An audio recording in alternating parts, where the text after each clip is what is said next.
years of major Android updates. It's still a little less than Apple's 5-year updates, but realistically, 4 to 5 years are enough for majority of customers to upgrade. Now looking at the design, both phones are obviously super premium to hold, but I think even Apple knows by this point that their notch is getting really outdated. I feel like this time Samsung has decisively surpassed Apple, especially with the front design. When you compare the Galaxy S22 or S22 Plus, the bezels are extremely thin, noticeably thinner than Apple. Now apart from the front, I do like the boxy design of the iPhone 13 Pro Max. I think it's pretty cool. Samsung on the other hand has brought back their Note design, and it has a particularly different look compared to all the other phones on the market. It's got a patternless camera design with no bump. I think it looks pretty cool, but it's gonna come down to personal preference. The Sierra Blue color is probably my favorite on any phone. I love it, but guess what? Samsung has done this too, and there are more color options than ever before. You get up to 7 colors with the S22 Ultra, and it's got quite a lot of variety going on, like the red,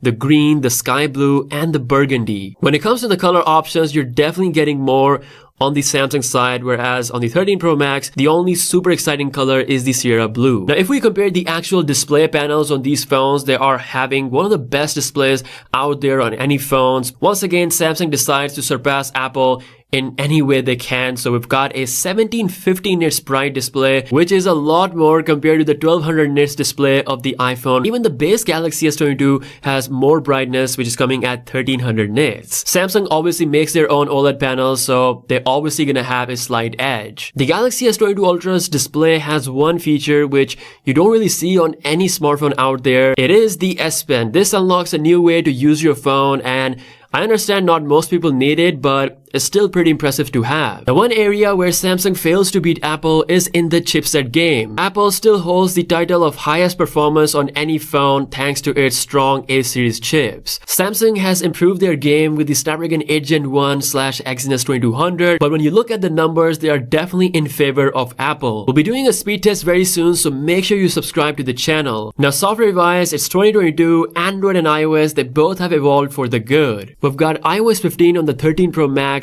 and Android 12 on the Galaxy S22 Ultra. Customization is still the specialty on Android. With Android 12's color palette feature, literally any wallpaper you apply, your phone's home screen and app icons will match that wallpaper's color. Now iOS is simple, but a lot of people still prefer this over Android, especially if you are in an Apple ecosystem where you own other Apple products. And let's not forget, AirDrop has been a magical file transfer tool for Apple users. Samsung has finally taken this into consideration, and they build their own ecosystem with Windows. Samsung has Quick Share on the S22 Ultra, which works very similar to AirDrop. You can transfer files between multiple Samsung devices without any issue. And now this Quick Share is also officially available on Windows, so you can seamlessly transfer files from your Samsung phone to your Windows laptop. It's very clear both companies are trying to build their own ecosystem.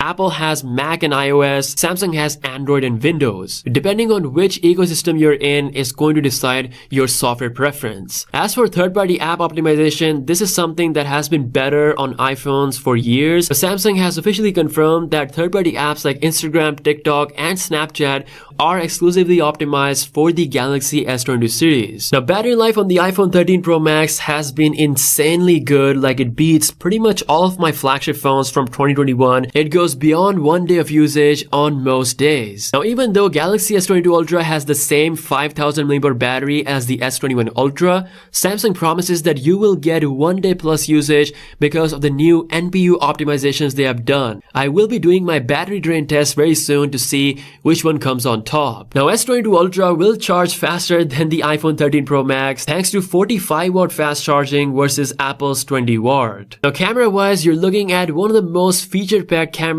on any smartphones out there, but once again, Samsung has the edge when it comes to the versatility over Apple. It brings dual zoom system, which allows you to zoom up to 10 times optically, whereas on the iPhone 13 Pro Max, you can only do that up to 3 times. You also get more control over your camera on the S22 Ultra thanks to Pro Video mode and Pro Photo mode. Now, the camera on the iPhone is still pretty solid. It's got a reputation of having the best video performance as well as having a pretty incredible portrait mode. Samsung says that they have